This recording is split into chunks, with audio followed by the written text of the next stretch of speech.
بسم اللہ الرحمن الرحیم والعصر ان الانسان لفی خسر الا الذین آمنوا وعملوا الصالحات وتواصوا بالحق وتواصوا بالصبر.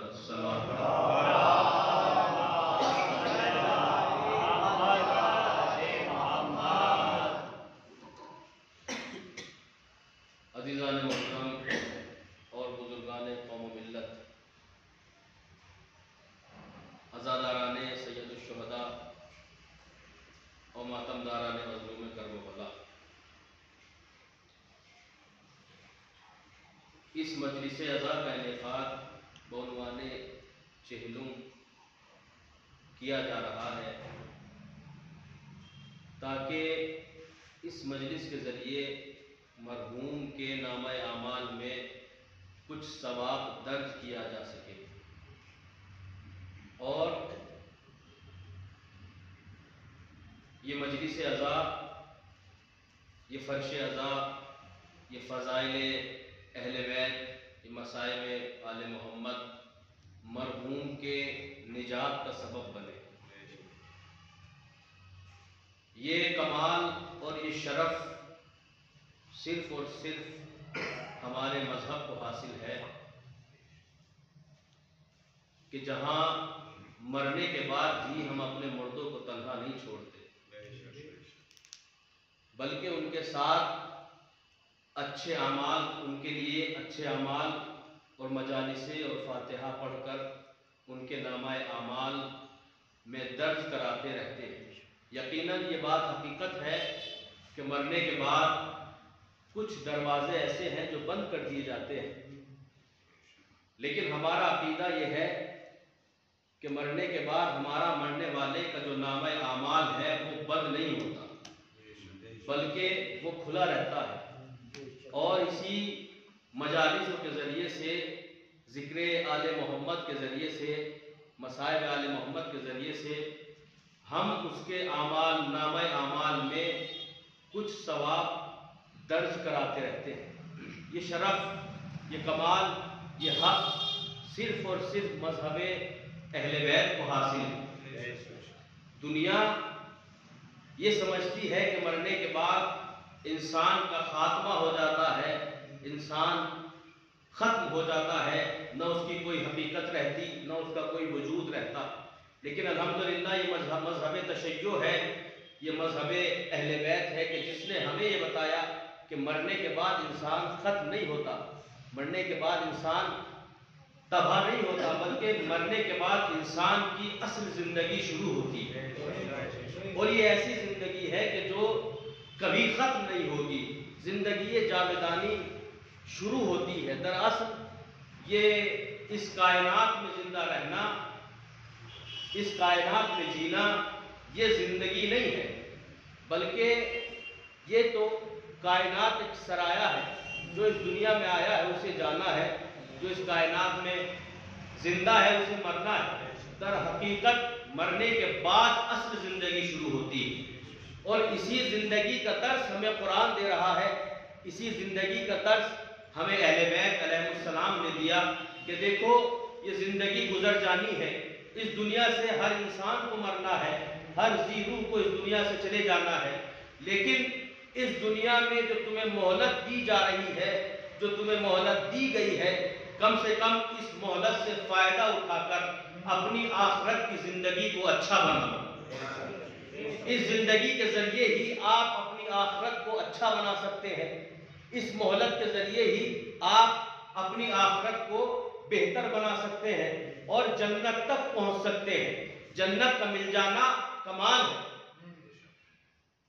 روز محشر جب نامہ اعمال دیے جائیں گے تو جس کے اعمال اچھے ہوں گے اس کو داہنے ہاتھ میں نامہ اعمال دیے جائیں گے، اور جس کے اعمال برے ہوں گے اس کو بائیں ہاتھ میں. تو پروردگار عالم نے اس دنیا میں انسان کو زندگی عطا کر کے اور اس دنیا میں اہل بیت کو بھیج کر، قرآن کو نازل کر کے یہ بتانا چاہا ہے کہ تاکہ یہ انسان اس قرآن کے ذریعے سے، اس اہل بیت کے ذریعے سے ان کے بتائے ہوئے راستے پر چل کر اپنے نامہ اعمال کو اتنا اچھا بنا لے کہ روز محشر اسے سیدھے ہاتھ میں نہ پایا۔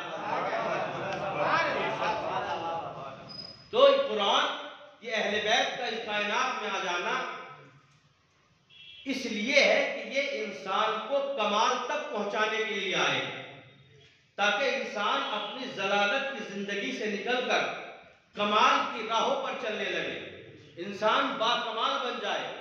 کیوں؟ اس لیے کہ اللہ نے اس انسان کو اشرف المخلوقات بنایا، اور یہ انسان اتنی صلاحیت رکھتا ہے کہ پروردگار عالم کے بتائے ہوئے راستے پر اور اس کے بھیجے ہوئے راہبر کے بتائے ہوئے راستے پر چل کر اپنے آپ کو فرشتوں سے بھی بلند بنا سکتا ہے۔ اور یہ انسان اتنی صلاحیت بھی رکھتا ہے کہ ان سے منکر ہو کر اور ان کے راستے کو چھوڑ کر اپنے آپ کو اتنی پستیوں میں بھی گرا سکتا ہے کہ قرآن خود آواز دے یہ تو جانوروں جیسا ہے، بلکہ ان سے بھی بدتر ہے۔ صلوات پڑھیں محمد علیہ محمد۔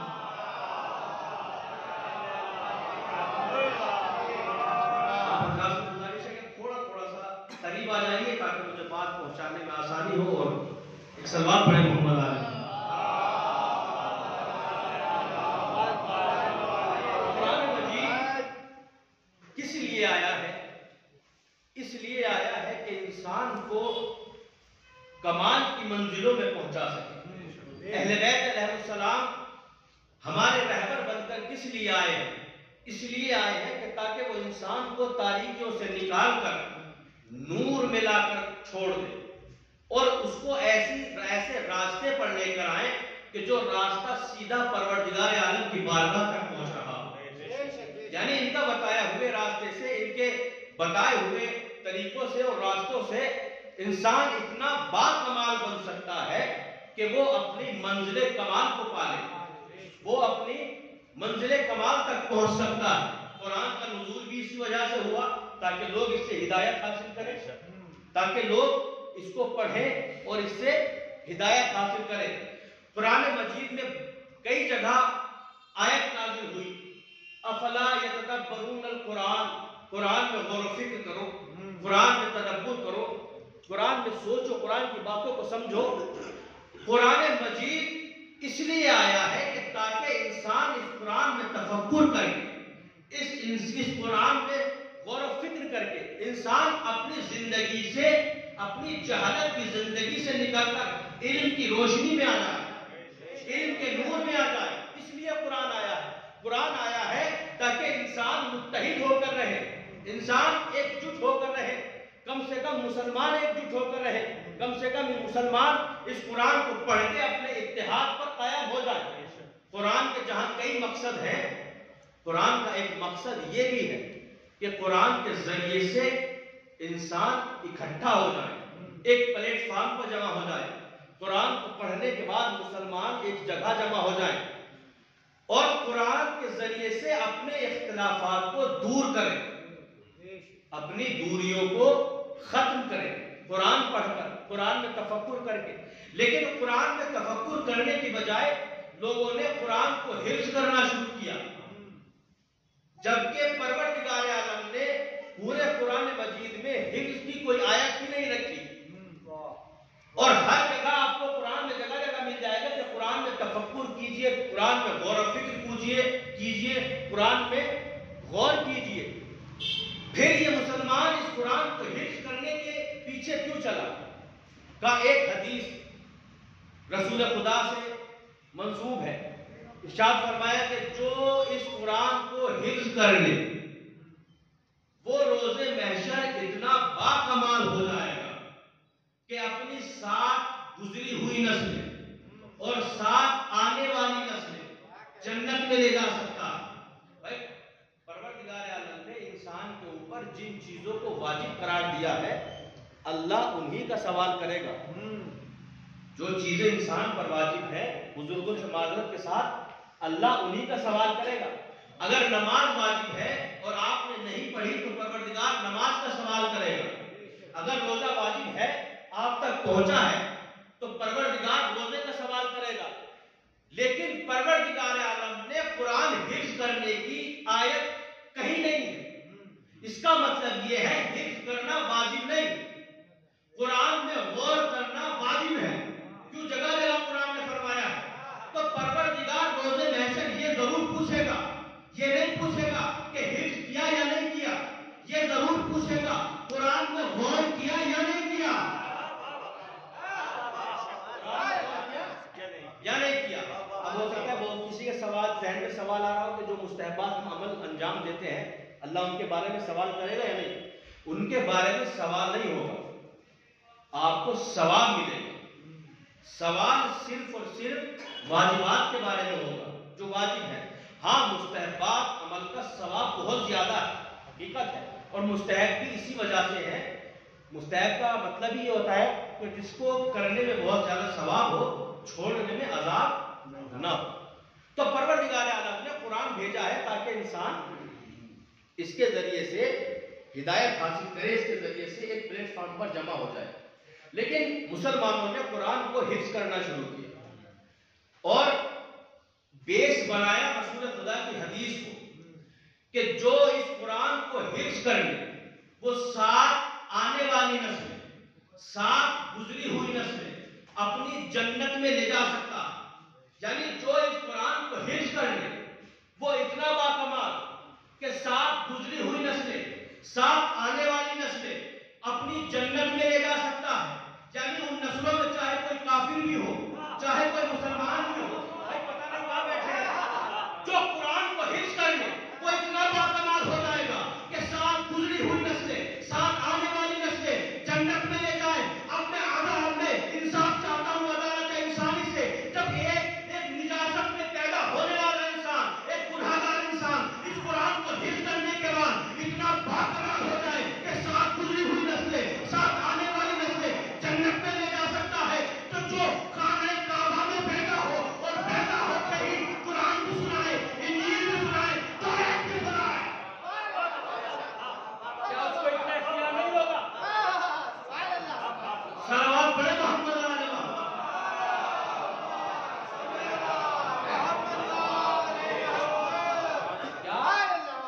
اس کو اتنا اختیار نہیں ہوگا، تہمتیں لگائی جاتی اور نہ جانے کس کس بنا پر یہ تہمت لگائی گئی ہے، بہت الگ ہو جائے گا، میں اس جگہ نہیں جانا چاہتا، وقت زیادہ ہو جائے گا۔ تو پروردگار عالم نے قرآن بھیجا ہے تاکہ انسان اس قرآن میں تفکر کر کے، غور و فکر کر کے ایک پلیٹ فارم پر جمع ہو جائے، اپنے آپ جو آپس کا اختلاف ہے، جو دوریاں ہیں، جو مسئلے ہیں، انہیں دور کرے اس قرآن کے ذریعے سے اور ایک جگہ جمع ہو جائے۔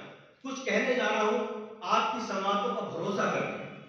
قرآن کا نزول کا سبب تاکہ مسلمان ایک جٹ ہو جائیں، تاکہ مسلمان متحد ہو جائیں، اب آپس میں لڑائی جھگڑا نہ کریں۔ یہ قرآن کا پیغام ہے اور قرآن کے نزول ہونے کا ایک سبب ہے۔ تو مجھے یہ بتائیے، عالم اسلام میں نگاہ کیجئے، دیکھیے کیا مسلمان اتحاد متحد ہوا؟ کیا مسلمان ایک پلیٹ فارم پر جمع ہوا؟ تو آپ یقیناً مجھے یہ کہیں گے کہ مسلمان متحد نہیں ہوا، مسلمانوں میں اختلاف ہے، مسلمان ایک دوسرے کو مار رہے ہیں، مسلمان ایک دوسرے کو قتل کر رہے ہیں، جبکہ قرآن مجید تمام فرقوں کا ایک ہی ہے۔ جو قرآن مجید اہل سنت کی مساجد میں رکھا ہوا ہے وہی قرآن شیعوں کی مسجد میں بھی ہے۔ جو قرآن ہم پڑھتے ہیں وہی قرآن دوسرے بھی پڑھتے ہیں، سب کا قرآن ایک ہے، لیکن اس کے باوجود مسلمان اتنا اختلاف میں ڈوبا ہوا ہے کہ ایک دوسرے کو قتل کرنے پر تلا ہوا ہے، اور دلیل بھی اسی قرآن سے لے کر آتا ہے۔ تو کیا نعوذ باللہ اس اختلاف کا سبب قرآن مجید ہے؟ قرآن مجید اس اختلاف کا سبب نہیں، کیوں؟ اس لیے کہ قرآن ہے اللہ کی کتاب، قرآن ہے وحدہ لا شریک کا کلام، اس کلام میں تو اختلاف ہے ہی نہیں، تو پھر یہ مسلمانوں میں اختلاف کہاں سے آیا؟ مسلمان ایک دوسرے کے قاتل کیوں بن گئے؟ مسلمان ایک دوسرے کے دشمن کیوں ہو گئے؟ تو اس کا سبب قرآن نہیں ہے، اس کا سبب ہے تاریخ، اس کا سبب ہے تاریخ کا۔ تاریخ کیسے ہے؟ تاریخ اللہ کا کلام نہیں، تاریخ لوگوں نے لکھوائی. جو تخت پر بیٹھتا گیا وہ اپنے اعتبار سے تاریخ کو لکھواتا گیا. تاریخ اللہ کا کلام نہیں. اختلاف جو ہے وہ تاریخ کی وجہ سے ہے، قرآن کی وجہ سے اختلاف نہیں. کیوں؟ اس لیے کہ تاریخ میں تو تاریخ جو حاکم تخت پر بیٹھتا گیا وہ درہم و دینار دیتا گیا اور اپنے اعتبار سے تاریخ کو لکھواتا گیا. بھائی جملہ کہنے جا رہا ہوں آپ کی سماعتوں پر بھروسہ کرتے ہوئے.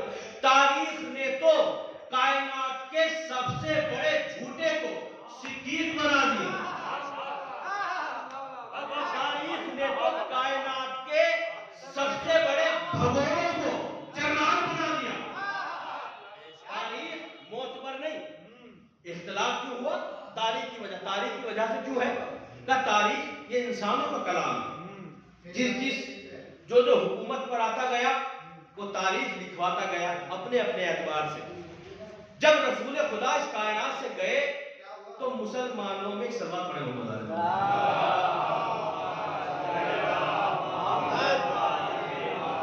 آپ جب رسول خدا اس کائنات سے گئے پردہ کیا رسول خدا نے تو مسلمانوں میں دو فکر ہوئی، دو سوچیں، دو فکریں چلی، دو نظریے چلے. ایک نظریہ کہ جس نے قرآن کا دامن تھاما. دیکھیے اختلاف کیوں ہے. ایک نظریہ کہ جس نے تاریخ کا دامن تھاما. جب رسول خدا اس کائنات سے چلے گئے تو دو نظریے چلے مسلمانوں کے درمیان. ایک نظریہ کہ جس نے اپنا بیس، اپنی جڑ، اپنی بنیاد تاریخ کو بنایا اور تاریخ کے ذریعے سے قرآن کو سمجھا. ایک نظریہ کہ جس نے اپنا بیس، اپنی بنیاد قرآن کو بنایا اور قرآن کے ذریعے سے تاریخ کو سمجھا. پہلے قرآن سمجھا پھر تاریخ سمجھی. دو نظریے رسول کے بعد. ایک نظریہ کہ جس نے پہلے تاریخ کو سمجھا، تاریخ کے ذریعے سے قرآن کو سمجھا. ایک نظریہ جس نے پہلے قرآن سمجھا بعد میں تاریخ کو سمجھا، قرآن کے ذریعے سے تاریخ کو سمجھا. جس نے، مثال سے واضح کرو، جس نے پہلے تاریخ کو پڑھا اور تاریخ کو اپنی بنیاد بنایا، تاریخ کے ذریعے سے قرآن کو پڑھا، اس نے یہ کہا، اس کی فکر یہ بنی کہ جب تمام صحابہ کی اولاد نے یزید کی بیعت کر لی تھی تو امام حسین نے کیوں نہ کی؟ بات پوچھ رہی ہے نہیں؟ جس نے پہلے تاریخ پڑھی اور بعد میں قرآن پڑھا اس نے یہ اعلان کیا کہ جب تمام صحابہ کی اولاد نے یزید کی بیعت کر لی تھی تو امام حسین نے کیوں نہ کی؟ لیکن جس نے پہلے قرآن پڑھا پھر تاریخ کو پڑھا، قرآن کے ذریعے تاریخ کو پڑھا، اس نے یہ کہا کہ جب امام حسین نے یزید کی بیعت نہ کی تو یزید اور صحابہ کی اولاد کو کس نے حق دیا؟ بات نہیں پہنچی.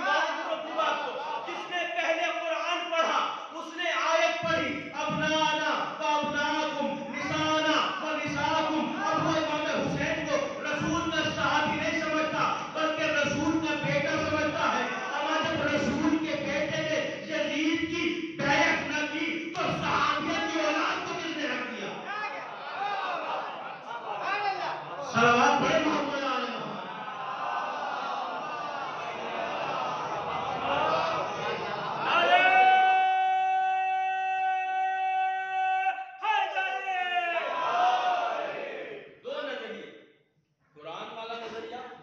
تاریخ والا نظریہ جو قرآن پہلے سمجھا بعد میں تاریخ کو پڑھا.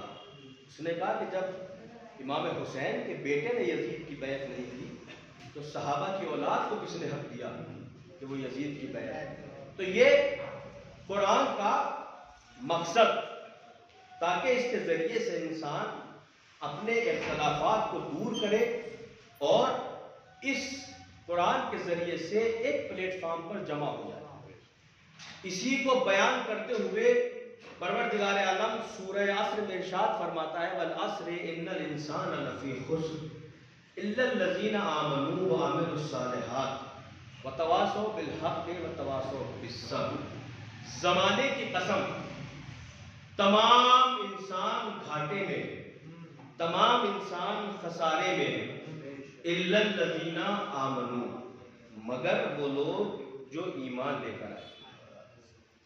پہلے اللہ نے تمام انسانوں کو شامل کیا۔ مجھے زمانے کی قسم، پوری وضاحت میں نہیں جاؤں گا، وقت بہت کم ہے، صرف آپ حضرات کے اذہان عالیہ تک کچھ نکات پہنچانے ہیں۔ کل اللہ نے کہا کہ مجھے زمانے کی قسم تمام انسان خسارے میں ہیں، الا الذین آمنوا، مگر وہ لوگ جو ایمان لے کر آئے اور عمل صالح انجام دیتے ہیں۔ یعنی پہلے ایمان لانا ہے، بعد میں عمل صالح انجام دینا۔ تمام انسان گھاٹے میں ہے، تمام انسان خسارے میں ہے، تمام انسان نقصان میں ہے، الا الذین آمنوا، مگر وہ لوگ جو ایمان لے کر آئے۔ وہ گھاٹے میں نہیں، وہ خسارے میں نہیں، وہ نقصان میں نہیں۔ تو ایمان لانے سے انسان گھاٹے سے بچ سکتا ہے، ایمان لانے سے انسان نقصان سے بچ سکتا ہے، ایمان لانے سے انسان نقصان سے بچ سکتا ہے۔ اور دیکھیے، جہاں بھی اکثر قرآن مجید کا یہ مزاج رہا ہے کہ جب بھی قرآن نے اکثر جگہوں پر جب بھی خسارے کی بات کی ہے تو خسارہ یہ نہیں کہ لاکھ 2 لاکھ کا نقصان ہونے والا ہے، نہیں، بلکہ خسارے کا مطلب ہے جہنم، یعنی تمام انسان جہنمی ہے، الا الذین آمنوا، مگر وہ لوگ جو ایمان لے کر، وہ لوگ جہنمی نہیں ہیں، وہ لوگ جنتی ہیں۔ ایمان لانا ہے اور جنت میں جانا ہے، ایمان لانا ہے، کامیاب ہو جانا ہے۔ یعنی جو لوگ نقصان میں ہیں وہ جہنمی ہیں، جو لوگ فائدے میں ہیں وہ جنتی ہیں۔ اگر میں ترجمہ یہ کروں تو غلط نہ ہوگا کہ زمانے کی قسم تمام انسان جہنمی ہیں، الا الذین آمنوا، مگر وہ لوگ جو ایمان لے کر آئے وہ جنتی ہیں۔ سمجھ گئے بات؟ ایمان لانا ہے اور کامیاب ہونا ہے، ایمان لانا ہے اور جنت میں جانا ہے۔ ایمان لانا کامیابی کی دلیل ہے۔ ایک آیت اور سنیے، سورہ بروج 11ویں آیت، ارشاد ہوا، بسم اللہ الرحمن الرحیم، ان الذین آمنوا وعملوا الصالحات لہم جنات تجری من تحتها الانہار، جو لوگ ایمان لے کر آئے اور عمل صالح انجام دیتے ہیں ان کے لیے ایسی جنت ہے کہ جس کے نیچے نہریں جاری ہیں۔ یعنی جنت ایمان لانا ہے، اس کے بعد جنت ہے۔ یعنی جو ایمان لے کر آئے گا وہ کامیاب ہوگا، وہ نقصان میں نہیں ہوگا، وہ خسارے میں نہیں ہوگا۔ ایمان لانا ہے اور کامیاب ہونا ہے، ایمان لانا ہے اور جنت میں جانا ہے۔ پروردگار نے یہ تو کہہ دیا کہ ایمان لے کر آنا ہے، لیکن یہ نہیں پتا کہ ایمان کس چیز پہ لانا ہے۔ اب ایک حدیث اور سنیے، رسول نے ارشاد فرمایا، دیکھیے تھوڑی سی تمہید ہے، انشاءاللہ محظوظ ہوں گے نتیجے پر۔ رسول اللہ نے ارشاد فرمایا، تمام فرقوں نے اس حدیث کو لکھا، متفق علیہ فیصلہ ہے تمام فرقوں کا کہ یہ حدیث صحیح ہے، کیا کہ میری امت کے 73 فرقے ہوں گے، کلہم فی النار الا فرقۃ واحدہ، تمام فرقے جہنمی ہیں، ایک فرقہ جنتی ہے۔ اللہ کہہ رہا ہے ایمان لے کر آؤ اور جنت میں جاؤ، رسول کہہ رہے ہیں میری امت کے 73 فرقے، تمام جہنمی، ایک جنتی۔ لیکن اللہ نے یہ نہیں بتایا کہ ایمان کس چیز پہ لانا ہے۔ ہم یہ سمجھے کہ جو اللہ کی ذات پر ایمان لے کر آئے وہ جنتی، وہ کامیاب، لیکن رسول کی حدیث نے دامن تھاما، میری امت کے 73 فرقے، ایک فرقہ جنتی۔ جبکہ ہم نے دیکھا کہ تمام فرقے اللہ پر ایمان رکھتے ہیں، تمام فرقوں کا ایمان اللہ پر ہے۔ اس کا مطلب یہ ہے اللہ اپنے ایمان کی بات نہیں کر رہا، بھائی بات پہنچانی چاہیے تھی۔ تو پھر ہم سمجھے شاید رسول کی بات ہو رہی ہو کہ جو رسول پر ایمان لے کر آئے وہ کامیاب، وہ جنتی، لیکن پھر ہم نے دیکھا کہ تمام کے تمام فرقے اپنے آپ کو رسول کی امت بتاتے ہیں، سب کا ایمان و عقیدہ رسول پر ہے۔ اس کا مطلب صرف رسول کے ایمان کی بات نہیں ہو رہی، ہم سمجھے شاید قرآن کی بات ہو رہی ہو، جو قرآن پر ایمان لے کر آئے وہ کامیاب، وہ جنتی، لیکن ہم نے دیکھا کہ 73 کے 73 فرقوں کا ایمان قرآن مجید پر ہے۔ ہم سمجھے شاید نماز کی بات ہو رہی ہو، جو نماز پر ایمان لے کر آئے وہ جنتی، وہ کامیاب، لیکن سب فرقے نماز پڑھتے ہیں۔ ہم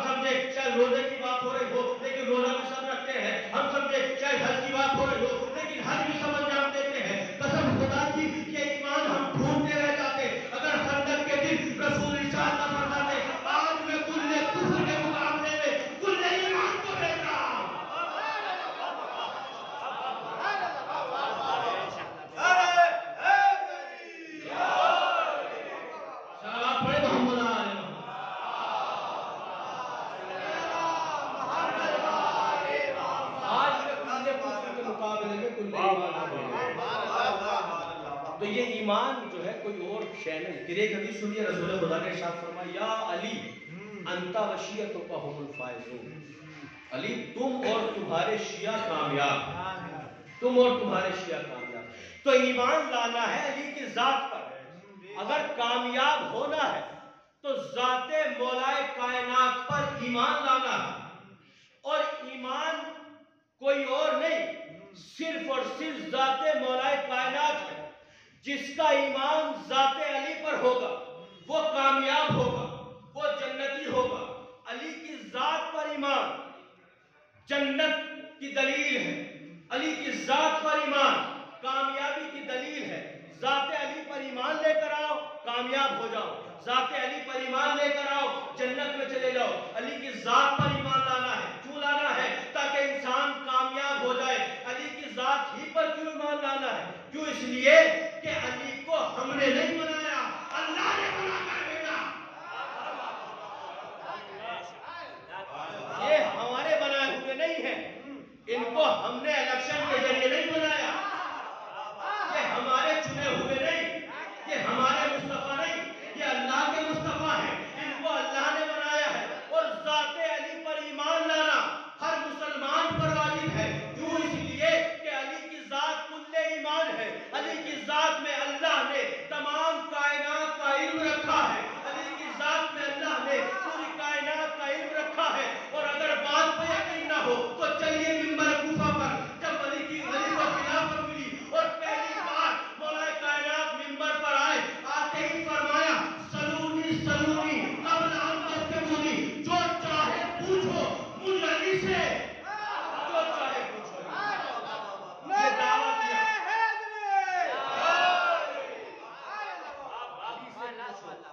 جو پوچھنا ہے علی سے پوچھو. قبل ان تسألونی, اس سے پہلے کہ تم مجھے کھولو. سلونی سلونی, جو پوچھنا ہے علی سے پوچھو, اس سے پہلے کہ تم مجھے کھولو. مولا کائنات کو منبر پہ آتے ہی مولا کائنات نے اعلان کیا سلونی سلونی قبل ان تسألونی, جو پوچھنا ہے پوچھو, جو پوچھنا ہے پوچھو, جو سوال کرنا ہے کرو. علی کے پاس پوری کائنات کا علم. سوال کرنے والا جو ہوتا ہے وہ سب سے پہلے سوال جب اس کے ذہن میں آتا ہے تو سب سے پہلے اس کے عالم کو ڈھونڈتا ہے. یعنی جس اعتبار کا سوال ہوگا اسی ہے کہ عالم کو ڈھونڈنے کا. مثلا اگر کسی کے ذہن میں فقہ کے اعتبار سے سوال آیا ہے, دین کے اعتبار سے سوال آیا ہے, نماز کا سوال, روزے کا سوال, حج کا سوال, تو وہ کسی ڈاکٹر کے پاس نہیں جائے گا, وہ مولوی کے پاس آئے گا. کیوں؟ اس لیے کہ یہ اس چیز کے عالم ہیں, انہوں نے پڑھا. اور اگر کسی کے ذہن میں کوئی اور سوال آیا ہے, کسی کے ذہن میں کوئی کھیتی کا سوال, تو وہ اسی کے پاس جائے گا. کسی کے ذہن میں کوئی اور کسی طرح کا سوال آیا ہے, مثلا لکڑی سے اگر کرسی بنائی جائے تو کیسے بنائی جائے, وہ نجار کے پاس جائے گا. مثلا کسی کے پاس بجلی کا سوال تو بجلی کے ایکسپرٹ کے پاس جائے گا. یعنی الگ الگ مختلف علوم ہیں. جیسا سوال ہوگا ویسے عالم کے پاس جائے گا. دین کا سوال مولوی کے پاس جائے گا. بیماری کا جسم کے تعلق کوئی سوال ہے تو وہ ڈاکٹر کے پاس جائے گا.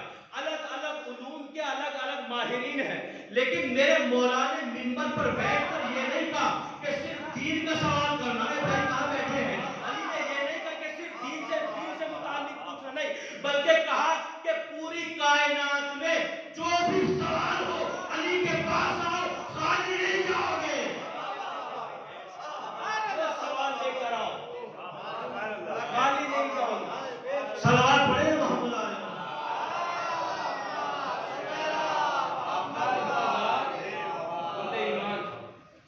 جن کی ذات عین ایمان, ان کی ذات کل ایمان.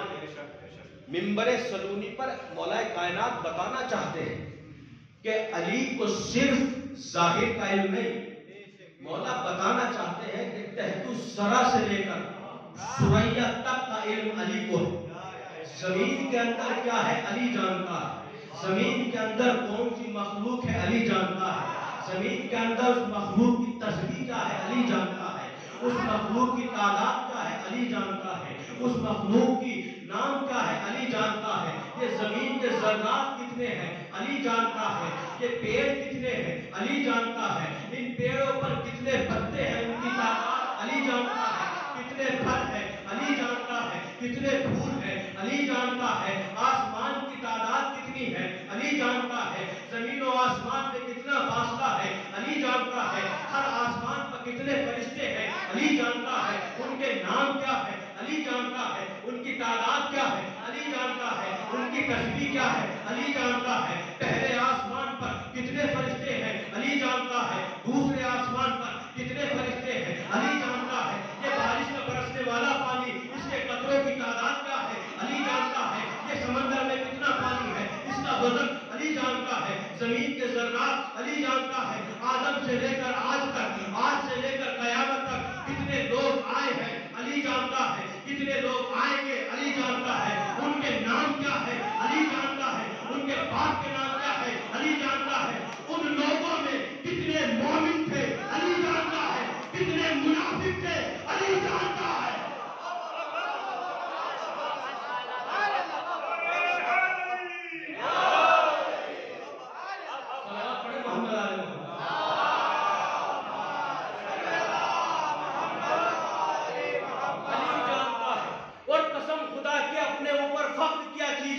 اپنی قسمت پر ناز کیا کیجئے اور سجدے میں پیشانی کو رکھ کر اللہ کا شکر ادا کیجئے کہ اللہ نے ہمیں صرف ایک علی نہیں دیا بلکہ ہمارے دامن میں 14 علی ڈالے، ہمیں 14 علی کا غلام بنایا ہے، ہم ایک علی کو نہیں مانتے، ہم 14 علی کو مانتے ہیں، اور اگر کوئی پوچھے کہ 14 علی کیسے ہوتے ہیں تو اس کو حدیث یاد دلا دینا، رسول نے ارشاد فرمایا اولنا محمد، وسطنا محمد، آخرنا محمد، کلنا محمد، ہم سب کے سب محمد ہیں، ہم سب کے سب محمد ہیں۔ رسول خدا کی حدیث ایک خطیب کا جملہ ہے، پڑھنا چاہتا ہوں آپ کے سامنے۔ جب رسول خدا نے کی حدیث کسی نے پڑھی اور کہا کہ رسول نے فرمایا کہ ہم 14 کے 14 محمد ہیں، ایک سلوات پڑھے تو بولا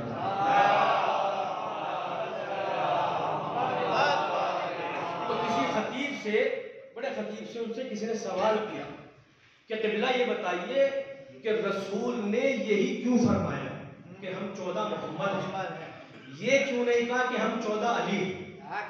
بھائی ایک ہی نور کے سارے ٹکڑے ہیں، اگر رسول خدا یہ کہتے تھے کہ ہم سب کے سب علی ہیں تب بھی وہی بات تھی، رسول نے فرمایا کہ ہم سب کے سب محمد ہیں تب بھی وہی بات ہے۔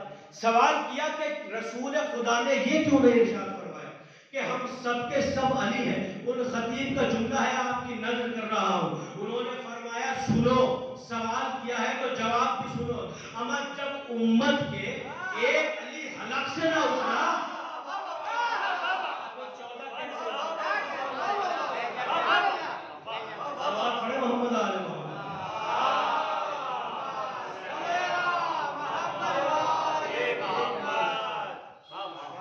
ایک شخص آیا امام جعفر صادق علیہ السلام،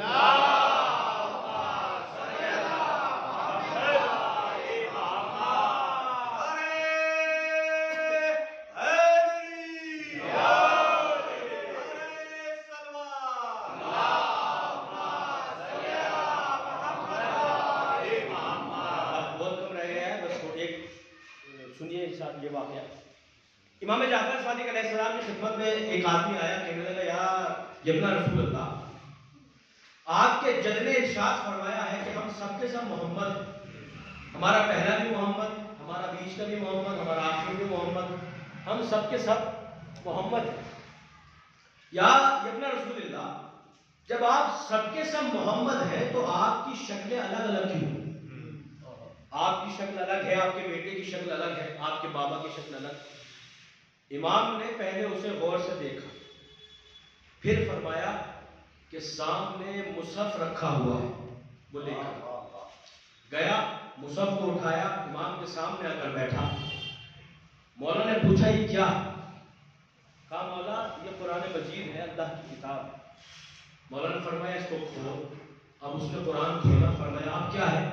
کہا مولا سورہ حمد آگے کا مولا سورہ بقرہ، آگے کھول اب کا مولا سورہ نساء، آگے کھول کا مولا سورہ آل عمران۔ مولا نے کہا اب اس کو بند کر دے، اب بتا کیا ہے؟ کا مولا قرآن ہے۔ قربان جاؤں آپ کی سماعتوں کو، قربان جاؤں، مولا اس بات کو سلامت رکھے۔ کا مولا یہ قرآن ہے، کا بڑا عجیب آدمی ہے، کبھی کہتا ہے قرآن ہے، کبھی کہتا ہے سورہ حمد ہے، کبھی سورہ بقرہ ہے، کبھی سورہ نساء ہے۔ کا مولا یہی تو کمال ہے اس پرانے سامت کا۔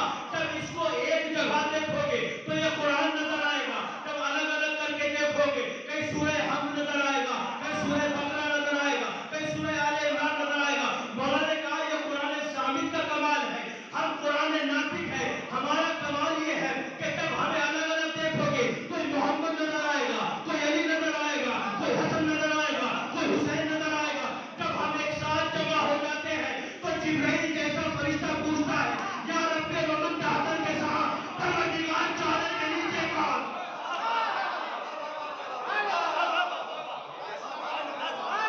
صلوات پڑھیں محمد آل محمد۔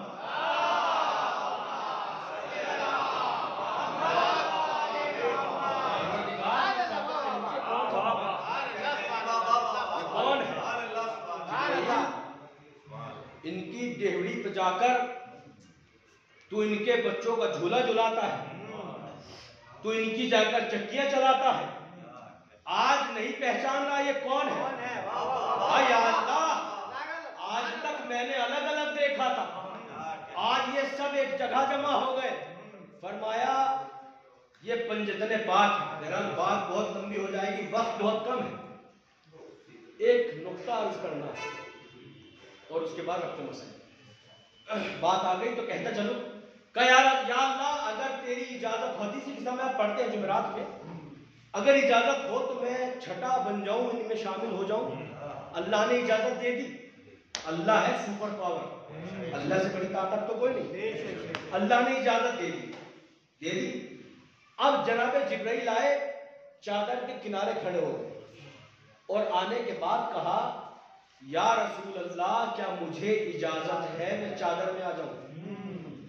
رسول نے اجازت دے دی۔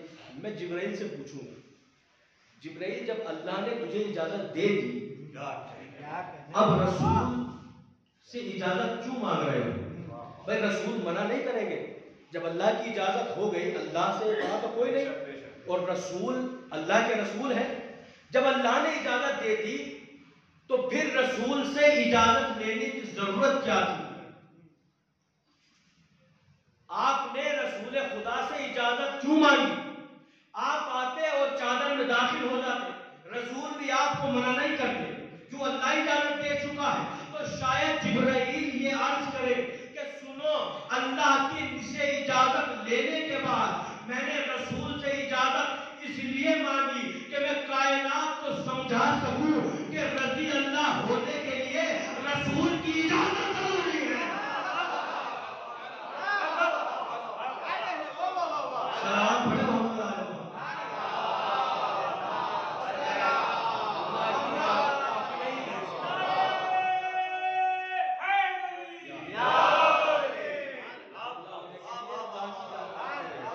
رسول کی رضا شامل نہ ہو کوئی انسان رضی اللہ نہیں بن سکتا۔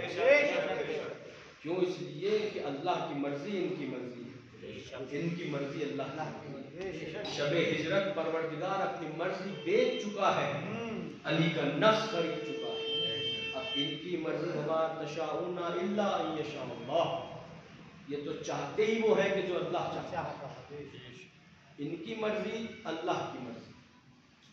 اتنا بلند مرتبہ، اتنا بلند، اتنا باکمال، اتنی باکمال شخصیتیں کہ جن کے فضائل پڑھتے ہوئے زبان ختم ہو جائے، انسان کی زندگی تمام ہو جائے، لیکن ان کے فضائل ختم نہیں۔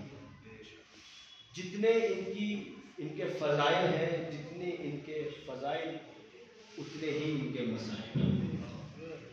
اللہ نے ان کو باکمال بنا کر بھیجا، اللہ نے ان کو اپنا اور انسانوں کے لیے رہبر بنا کر بھیجا، بلکہ انسان ان کی ذات سے فیض حاصل کرے، تاکہ لوگ ان کی ذات سے علم حاصل کریں، ان کی ذات سے نجات کا راستہ حاصل کریں۔ اور رسول نے بھی اپنی زندگی میں جب تک رسول زندہ رہے اہل بیت کو پہچنوایا ہے، تاکہ یہ امت میرے جانے کے بعد میرے اہل بیت سے غافل نہ ہو جائے۔ اور روایات میں ہے کہ 6 مہینے تک رسول مسلسل بی بی کے در پر آتے تھے اور سلام کرتے تھے۔ کبھی امام حسن کو ممبر پر بٹھا کر پہچنوایا، کبھی امام حسین کو ممبر پر لے جا کر پہچنوایا، کبھی امام حسن اور امام حسین کو اپنے شانوں پر بیٹھا کر پہچنوایا، اور پہچنواتے رہے اور امت کو یاد دلاتے رہے کہ دیکھو میرے جانے کے بعد میرے نواسوں سے غافل نہ ہونا، میری اولاد سے غافل نہ ہونا۔ کہ تاریخ آپ دیکھیے، پڑھیے، سنتے بھی ہیں علماء سے کہ مسلمانوں نے ادھر رسول کی آنکھ بند ہوئی اور ابھی 2 یا 3 دن کا عرصہ گزرا تھا کہ یہ مسلمان اسی در پر آگ اور لکڑیاں لے کر جمع ہو گئے کہ جہاں رسول کھڑے ہو کر سلام کیا کرتے تھے۔ شاید ہم صبر کر لیتے اسی بات پر، لیکن حد تو جب ہوئی کہ جب انہوں نے اس دروازے میں آگ لگائی۔ میرے استاد یہ جملہ کہا کرتے تھے کہ جو آگ مدینے میں در سیدہ پر لگی وہی آگ کربلا کے خیموں تک پہنچی۔ اگر در سیدہ نہ جلتا تو امام حسین کے خیام نہ جلتے، اگر جناب محسن شہید نہ ہو تو علی اصغر کے گلے پتی نہ لگتا۔ ایک مرحوم کے چہلوں کی مجلس ہے، آپ کی آنکھوں میں آنسو آ گئے۔ پروردگار آپ کے اس گریے کو اپنی بارگاہ میں قبول و منظور فرمائے۔ ہماری زندگی کا سرمایہ صرف یہی ہے، ہماری تخلیق کا مقصد صرف اور صرف یہی ہے۔ غم حسین ہماری تخلیق کا مقصد، رونے کے لیے ہمیں بنایا گیا ہے، ہم رونے کے لیے اس دنیا میں آئے ہیں۔ اگر ساری زندگی بھی امام حسین کی مظلومیت پر گریہ کیا جائے تو قسم خدا کی حق گریہ ادا نہ ہوگا۔ یہ زندگی تمام ہو جائے گی، ان آنکھوں میں پانی کی جگہ آنسو کی جگہ خون اتر آئے گا، لیکن حق گریہ ادا نہ ہوگا۔ ارے اس بیٹے کا کس طرح حق گریہ ادا ہو، اس امام کا کس طرح حق گریہ ادا ہو کہ جس کا 18 برس کا جوان علی اکبر ہو اور اس کے سینے سے اس نے بچی کا پھل نکالا۔ کوئی غم نہ دے سوائے غم امام مظلوم۔ کیا اس مصائب پر صبر کر سکتے ہو کہ ایک 34 برس کا جوان بھائی ہو اور اس کے بازو ایک بھائی اٹھائے، اس کے کٹے ہوئے شانوں کو بھائی اٹھائے؟ ان مظالم پر صبر ہو سکتا تھا، لیکن کیا اس ظلم پر صبر کر سکتے ہو کہ جس کے در سے پردہ چلا ہو، کہ جس کے سر کو کبھی سورج نے نہ دیکھا ہو، آج وہ بلوائے عام میں بے مطلع اور چادر پھیلائی جا رہی ہے؟ کس کی ظلم پر صبر کرو گے، کس کی ظلم پر رو گے؟ قسم خدا کی یہ زندگی تمام ہو جائے روتے ہوئے تب بھی حق گریہ ادا نہ ہوگا۔ یہ امام حسین ہے، یہ سید سجاد ہے کہ جو روتے رہے، یہ جناب زینب ہے کہ جنہوں نے اپنی زندگی رونے کے ساتھ گزاری ہے، لیکن پھر بھی یہ کہتے رہے بابا میں اگر روتا بھی رہوں، آنسو کی بدلے خون دوں، تب بھی تمہارے ظلم پر حق گریہ ادا نہ ہوگا، حق گریہ ادا نہ ہوگا۔ ظلم کربلا میں وہ ظلم اٹھائے گا کہ رہتی دنیا تک کبھی وہ ظلم دوبارہ نہیں ہوگا۔ امام حسین علیہ السلام جب تمام اقربا تمام انصار شہید ہو چکے، میدان میں کھڑے ہوئے ہیں تنہا امام اور کہہ رہے ہیں حل من ناصر ینصر، حل من مغیث یغیثنا، ہے کوئی جو میری مدد کو آئے؟ حسین تنہا آواز دے رہا ہے۔ ایک مرتبہ امام نے مظلومانہ جملہ کہا، فرمایا اے میرے شیرو تمہیں کیا ہو گیا ہے، اے میرے صحابیوں تمہیں کیا ہو گیا ہے؟ ارے آج سے پہلے جب حسین بلاتا تھا تو تم دوڑے چلے آتے تھے، آج تمہیں کیا ہو گیا ہے؟ بس اس صدا کا سننا تھا، کٹے ہوئے سروں سے آواز آئی مولا ہمیں موت نے مجبور کر دیا ہے، اگر پروردگار دوبارہ زندگی عطا کرے تو یہ زندگی آپ پر قربان، آپ پر نثار۔ پروردگار نہ ہو تو کوئی غم نہ دے سوائے غم مظلوم کے.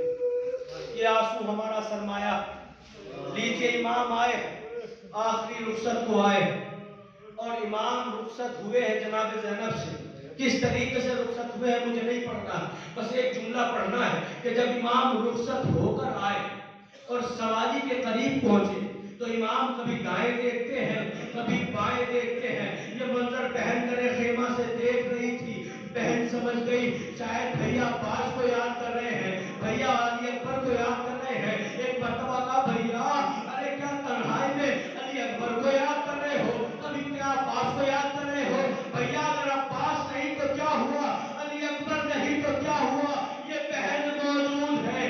آج حسین کو یہ بہن سوال کرائے گی. لیجیے بہن نے بھائی کو سوال کرایا. میرا دل کہتا ہے کہ زینب نے یہ ضرور کہا ہوگا بھیا آج بہن تجھے سوال کرا رہی ہے, کل 11 محرم کو جب زینب سوار ہوگی تو زینب کو کوئی سوار کرانے والا نہ ہوگا.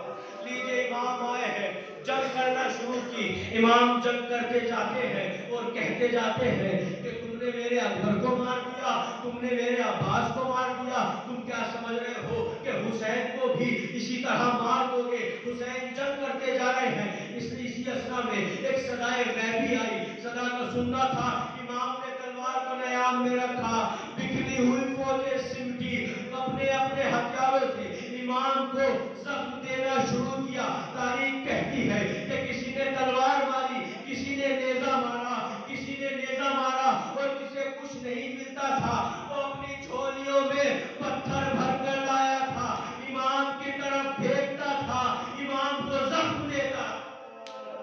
یہ سب بدن نازنین زخموں سے چور چور. امام سجاد سے کسی نے پوچھا کہ مولا یہ بتائیے, کسی امام سے پوچھا مولا یہ بتائیے کہ جب امام حسین کو شہید کیا گیا تو امام حسین کے بدن پر کتنے زخم تھے. امام نے اپنی انگوٹھی کو اتارا, نگینے کو دکھایا, تب میرے جد کے بدن پر اتنی بھی جگہ خالی نہ تھی.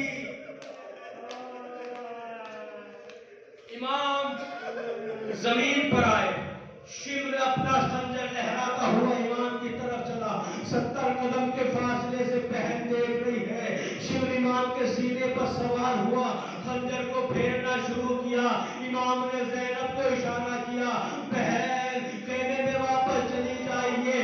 نہیں معلوم کہ زینب خیمے تک آئی تھی یا نہیں, بس ایک مرتبہ صدائے غیبی گونجی, صدائے جبرائیل گونجی, قد قتل حسین بکربلا, ذبح الحسین بکربلا, حسین کو کربلا میں قتل کر دیا گیا, حسین کربلا میں ذبح ہو گئے. حسین کو اور پیاس سیالم الذین انا للہ و انا الیہ راجعون. تسلیم